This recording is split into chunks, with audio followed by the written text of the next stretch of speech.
Welcome to Mediatwits number 181 from MediaShift. I'm Mark Glazer, executive editor and publisher at MediaShift. This week we'll be talking about the battle for TV rights in the streaming age. As more shows are stacked and people can kind of instantly binge watch them, what does that mean about the rights and the amount of money that's going to go back to the producers and the talent for each show? Recent example is Homeland, which was put onto Hulu, and producers are a little bit up in arms about whether that might hurt their income over the long term.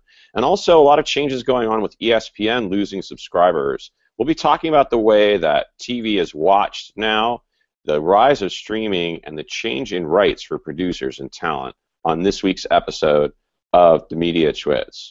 But first, a word from our sponsor.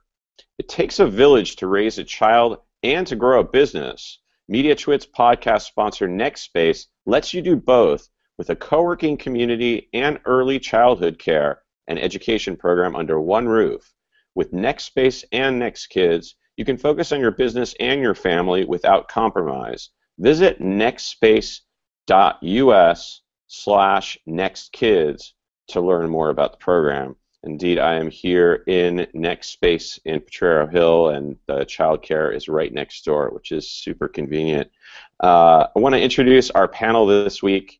We have Andrew Lee joining us from American University, Eric Elia from Kincaid in Oakland, John Heinsohn from the Producers Guild of America in LA, Will Richmond with Video News in Boston, and our producer, Jefferson Yen, joining us from LA. So it's a real shift going on right now when it comes to producers. We've been watching, obviously, the cord cutting, the rise of cord cutting, and it's really happening. It's not in our imagination anymore. And all these streaming services that are out there, not only Netflix, Hulu, Amazon, but also the networks themselves have so many different of their own kind of streaming services: HBO, Showtime, CBS, and now even Disney is talking about it as well. So what does that mean really for kind of the rights to all these shows and how that's changing? We'll talk a little bit about that. John, first I want to ask you, as a producer yourself, are producers losing income with Hulu and these kinds of stacking deals? Do you think that that's going to really hurt them over the long haul? Well, I think what's really difficult about this time that we're in is that everybody's looking for the new models. We've got a very digitally engaged audience that's out there on all these different platforms, some of which are controlled by the networks and studios, some are not. And so I think it's more a question of not knowing if you're losing money. That's what scares, I think, people the most. Understanding the potential and value of the long term of things. Obviously, showrunners want to build their audience, and to do that, you have to get in front of that audience, especially when there's so many choices nowadays. So I think that's really important. But then the flip side is the whole idea of, yes, the whole idea of really monetizing. And I think that's where the importance of data is such a key thing. Obviously, with Nielsen, we have the ratings, and that's the system that's been in place for all these years. But now, the whole idea of how much this content is being consumed and by who and for how long, I think that's a big thing. There's obviously some platforms that provide that data, and there's some that don't. So there's pros and cons to all of this. We're trying to find a new model that works. We're trying to find a new consumption model that works. And so it's a really interesting thing. When I was an executive at Fox in the late 90s, production companies like Carsey Werner were very successful because they would have these very great solid shows, like that 70s show that I worked on, that would be on for its amount of time, and then the syndication rights is the great golden egg, right? That's what producers are striving for. Well, now in this environment where whole seasons could be laid out at once, the whole consumption model has returned television, what has been television, almost to like that of the novel, where audiences can consume an entire series over a weekend. And this obviously all got started by HBO because they obviously had the DVD model in relation to their broadcast and whatnot. And so now the audience has been involved in this way. But I think data is really the key. Data really is the thing that producers need to have to know where they're at. Right, and you talked about exposure. You said getting in front of audiences, and is that? I mean, this is kind of the argument about stacking and having the entire season that people can watch.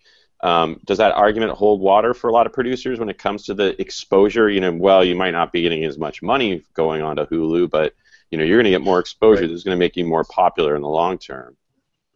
Well, I mean, these producers want to keep shows on the air. I think producers are sick and tired of going through this whole development process and getting shows canceled after 2, 3, 4 episodes. So, if you're in the trenches on a show like that, I would think that producers would love to do anything to keep their show on the air.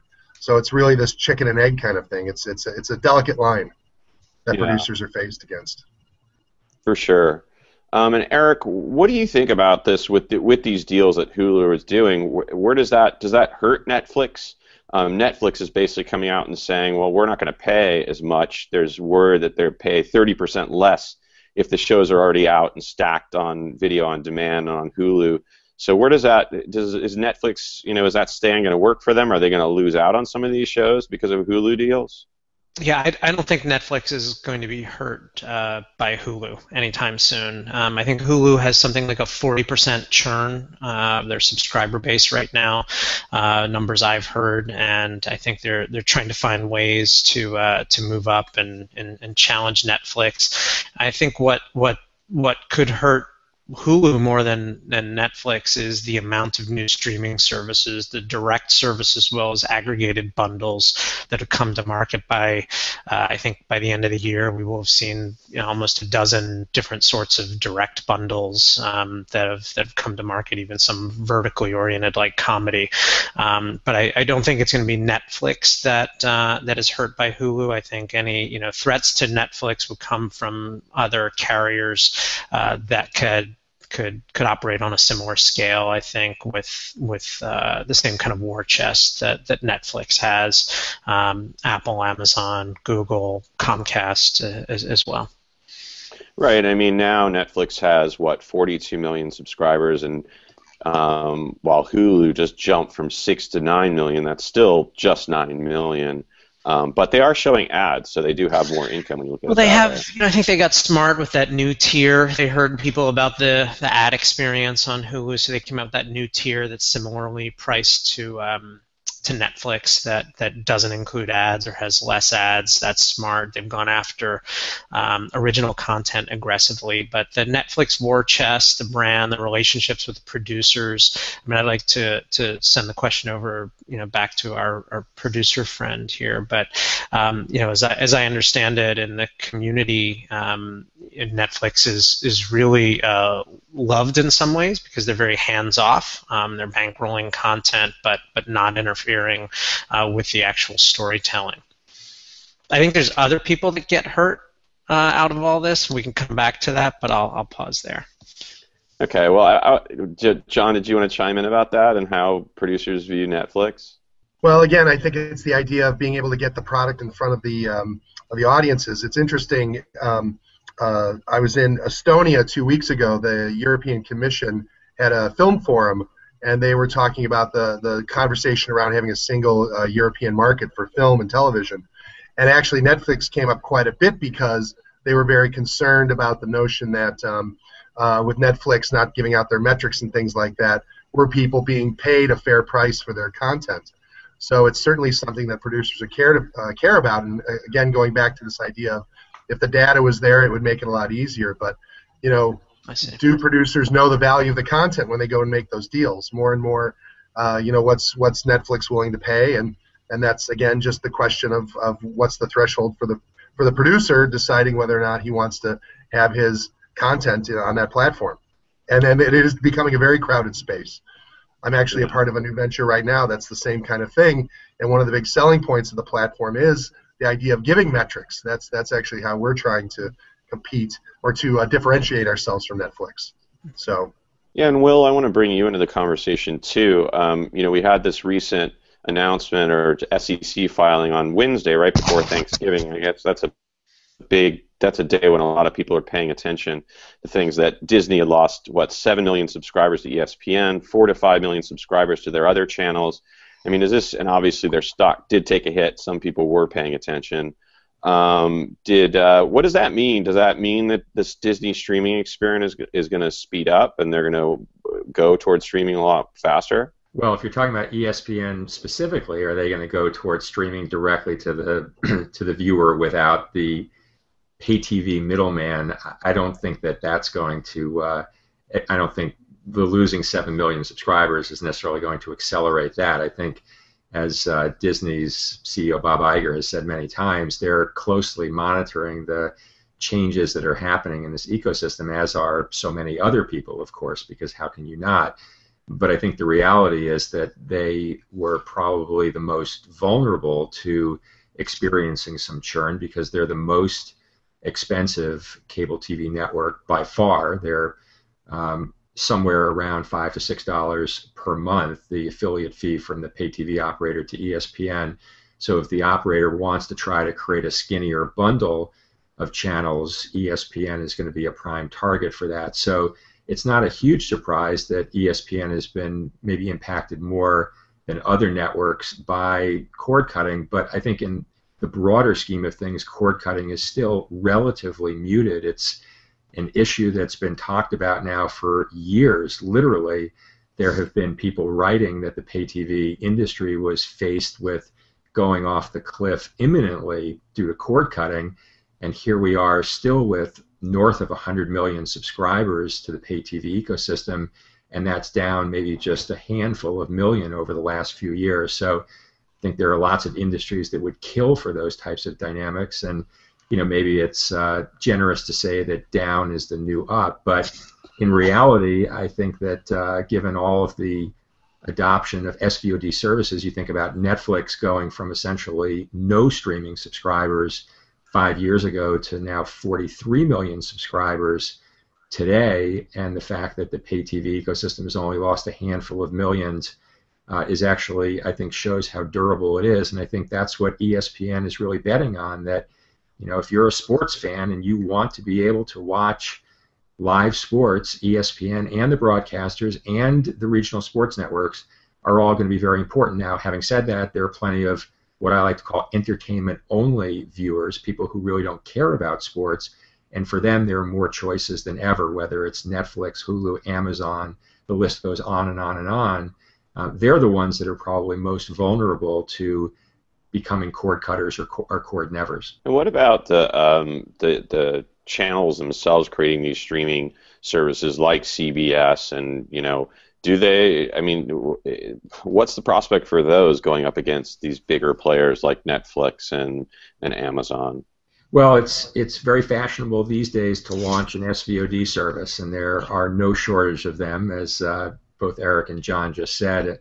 My take is that eventually there's going to be a shakeout because most households are probably not going to subscribe to more than maybe 2 or 3, 4 at the most subscription services. In fact, I think that even using the word subscription may be a bit of a misnomer for these services. They may in fact be more transactional VOD services than subscription VOD services, as viewers start to think about, hey, I want to be able to binge watch the latest season of Game of Thrones. They may subscribe to HBO Now for a month or 2 months, then churn out of that, and then pick up Hulu for a couple of months because they want to watch, the new J.J. Abrams series, etc. So I think we're still very much trying to understand what happens with these SVOD services, but I think the simple reality is that not all of them are going to succeed. But again, as has already been said, we're in a time of real experimentation, and everybody wants to make sure that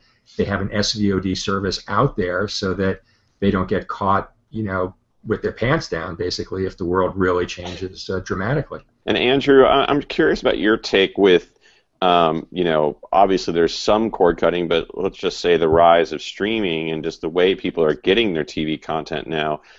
Do people lose touch with kind of the networks themselves? I mean, is it less about the networks branding themselves and more about the shows and the talent and the producers now? Yeah, absolutely. I think, for this millennial generation, they don't have any allegiances to networks, or whether it's a CW show or ABC show or Fox show, right? That's something that we're kind of used to as old-timers in terms of having those as specific channels. So I don't think that's going to be something that you see a lot of folks have an affinity with, with the new generation of people viewing this on demand. And I think, what Eric was talking about is really interesting about the churn rate. I mean, if you just look at, Hulu having a pretty high churn rate because people try it out and they say, I'm paying $7.99, and wait, there's still commercials. Is it really worth it? I don't know. It's kind of an odd model that Hulu has. And then then Amazon Prime Video is like half the churn rate of Hulu, right?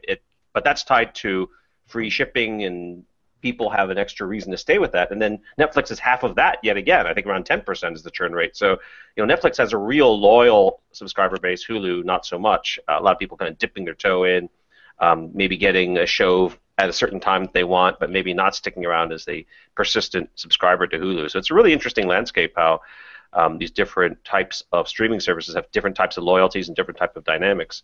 And at some point, you're just going to have a fatigue of, after I subscribe to 3 or 4 or 5 services and they each have different authentication methods and I have different passwords and it's available on this platform but not that platform, at some point you're going to do the math and say, wait a minute, maybe that $60 a month complete bundle of cable channels wasn't such a bad idea because it just simplifies my life, right? And I think there might actually be kind of a natural bottoming out and people coming back a little bit and saying, well, maybe everything bundled together was just a simpler way of consuming things, even if it's not the ideal thing, as the networks, if you're a cable subscriber, put an app on every single device that you have to stream that stuff anyway as part of your cable bundle. I thought it was very interesting that last week reports surfaced that Amazon is in fact now looking to potentially aggregate various SVOD services within its offering, and I think that would be a very smart move on their part, because I think Andrew's point is right on the money. It becomes very complicated for the viewer to manage all these different services, and for better or worse, that's what pay TV has always done very nicely, is present just one aggregated bundle, and for a lot of people that model works very nicely. Well, I mean, even looking beyond the millennials, if you think about it, I mean, I'm in my mid-40s, and a lot of my peers, they love Netflix because it makes it real easy to kind of service the needs of the whole family, dad and mom and the kids and all the rest. And the thing is, it's just like with mobile content, with rich media, when this really became more of a mainstream, it's moms that are making these household decisions about these services. And so if Netflix really kind of gives them that one-stop shop, they're just going to stick with that. Millennials are maybe more in tune with things, and that's why they're looking at different models. But the one thing, I just heard the statistic that 40% of millennials are parents now. So that's becoming an older generation that's going to get into, a simpler life and things like that. So having that content offering that speaks to everyone, I think, is something that's very important. Yeah, and Eric, what do you think about Amazon's move into offering other services? And I mean, just Amazon in general, it's a really interesting take, because it's very different from all these other players, and even Apple down the line. Eventually, we just assume they'll show up with something and blow everyone away, supposedly. Yeah, I mean, Apple and Amazon have some unfair institutional advantages, really, which is the billing information and the consumer relationships they already have, preferences and personalization, cross-platform support, and tie-in across a whole host of things, and consumer trust in some ways. So I look at those two as really the contenders to look at to compete with Netflix over time. But I agree with what people are saying, about bundles and the value that people put in them. And I think we can look to music and other media that came before to see the trend that's happened over time, for people to see the value of kind of an all-you-can-eat experience that allows you to sample a lot of different product, and to do that in an easy way. But it's got to, the things that consumers want are value, but they also want removal of friction. They want choice. They want control. They want all of those things. And so if you can remove the friction that comes with billing and sign-in and confusing experiences and streaming that buffers and stops, and something that works at a better scale, you're gonna trust that from the other providers. And just this odd kind of anomaly of where we are in history and technology, but Amazon, Netflix, Apple have just outsized leverage in terms of financials and war chest and the other advantages of their platforms to be able to compete in different ways. I think the dark horse also is Comcast. When they're ready to press the nuclear option and go truly national, truly international, and compete against the rest of cable with a full legitimate offering. would be really interesting. They have good products, they have good technology, their teams are solid now, they have all the content flowing through their systems. It's just the classic dilemma they're in right now between the old business and the new. It's funny to think of Comcast as a dark horse in anything. Andrew, did you want to talk about the friction element? No, I thought something that was interesting this past week is they released some stats on what are the top streaming devices out there, and Google Chromecast comes out on top. Ironically, $35 device, 35% of the market share in terms of units. I guess units shipped was the past quarter, with Apple TV and then Amazon Fire and Roku kind of holding between 16 and 20%. But just this morning, just by complete chance, was my wife trying to play something on the TV for my kid, because today's the day off. And she's like, well, how do I get this movie onto that screen? And I said, well, we got Chromecast. It's really simple. And I said, okay, you push this button and you say, put it to Chromecast. And then all too often, Chromecast kind of just barfs in the middle of getting video. So you have to kind of unplug it and replug it back in. But I could see her temperature rising every 20 seconds saying, it shouldn't be this hard. Why am I waiting here for this dumb movie where I should be able to just hit play, right? And this is a great example of how we've got really great capabilities. We got Chromecast, the top-selling device. It's cheap, lots of options, but usability-wise, it's a nightmare. Even my wife was willing to sit there for a minute because I was really nice to her this morning, but my parents and most people would not settle for that kind of user experience. Yeah. So it's really challenging to try to create a nice, usable system that hits on all cylinders. Another thing I'd just love to touch on that I think is definitely from an industry perspective related to these streaming services that's certainly a concern for producers is the notion of what protection do they provide for piracy, because that's another area where producers are losing a lot of money. It's a big concern for the Producers Guild of America because they know it's really affecting them down and deep. It was a big issue when I was in Europe last week with the European Commission and whatnot. So I think that that's another big thing, too, that all these streaming services really do have to provide that level of security that really kind of gives content creators that sense of protection, because they're losing a lot more from that than they are from the deals that they're making.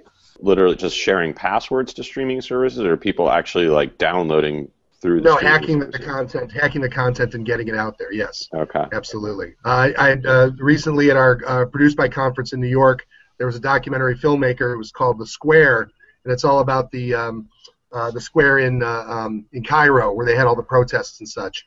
And on the day they had posted this to the web, the film was hacked, and it was screened. It was hacked, and it was seen.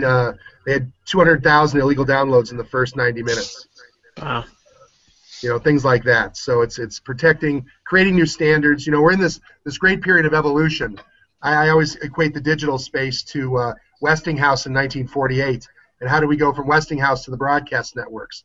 Well, now this is a extremely complicated new version of that, because not only do we have all these different technological advances compared to that time, but the audience is already there in the digital space. We're not trying to bring them to a new party. They're really leading the party.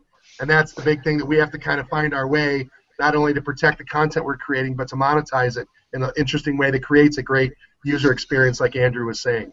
Will, what's your thoughts about that? I mean, do you think that is it consumers that are leading the way on this in this charge? Well, I think consumers have clearly been a key player here, but I think there are other factors as well.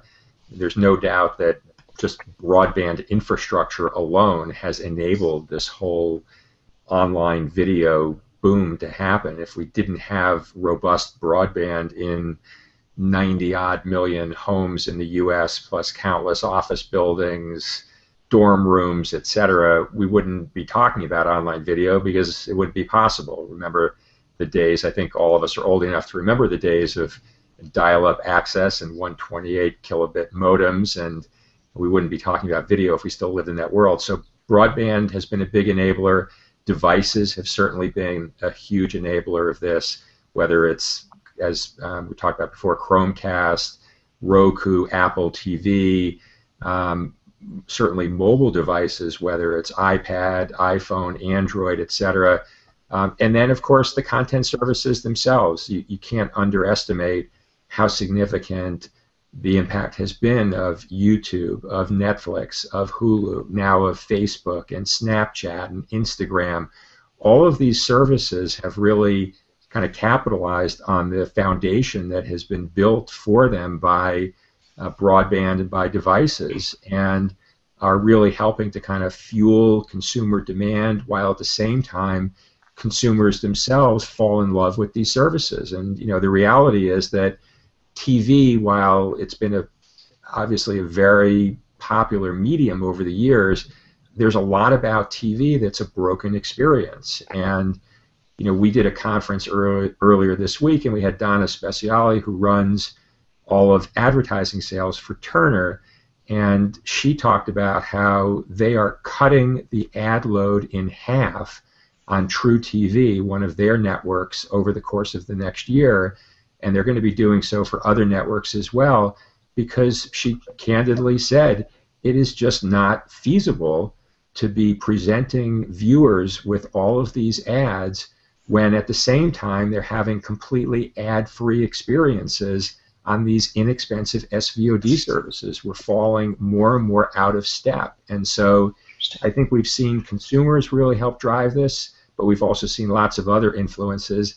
And the fact of the matter is, none of this stuff is slowing down. It's only accelerating from all perspectives. And that's, I think, what's both a huge opportunity for a lot of people, but also presents a lot of concern about what this world is going to look like 5 or 10 years down the road. Yeah, I'm glad you brought up the advertising part, because I did hear about the kind of lowering of ad loads. And Eric, I know you're kind of a bear on Hulu, but they did bring out this new kind of Truex interactive ad. You experience one like 30-second interactive ad, and then you get to watch the show ad-free. I mean, what do you think about those kinds of formats? I mean, we think about TV ad formats. They've always been just this kind of one-to-many thing. Is there a way to really personalize and make them better? Yeah, I think people don't necessarily hate advertising per se, but they hate the format and the interruption that they get from when they're immersed in the programming that they're enjoying, and they see something that's not of good quality. I think Hulu has actually been an innovator for years with these different interactive formats, and have pushed the industry forward. But I think you look to YouTube for one possible future for advertising. You look to Facebook for one possible future of TV advertising. The number one ad on YouTube right now, like the top 10 are all 2-minute like full content ads. Number one's a Barbie video. Number two is one for Extra Gum. There's Nick Offerman's 45-minute Yule log video for Lagavulin that's not on YouTube, but is worth looking at. It is pretty amazing that everybody's talking about. So there's a lot of opportunity for innovation that doesn't involve interrupting. And that's all selling against the content. Look at what Facebook has done, and they're really selling against the user, and the untapped potential they have that they will continue to exploit over the next few years as they invest in content and support content producers. There's a lot of interesting things to happen there, but you flash forward years into the future, and you could imagine a world of artificial intelligence and broadband and TV, to the point that the ads you're seeing are really relevant things to your life that are popping up on your TV and tailored just for you, whether it's a LinkedIn connection that someone's paid for to get a connection to you that pops up on your TV, or the bike rack you're looking to buy, and an ad for that, but it's tailored just to you, and it comes up and it's of high value. I think that's where things are going to go. This high value or highly entertaining. There's a lot of innovation to be had, and I think it's interesting to hear about the woman who runs ads at Turner, kind of looking at this, saying like, it's time to make some changes. It starts with ad load, but it has to happen elsewhere.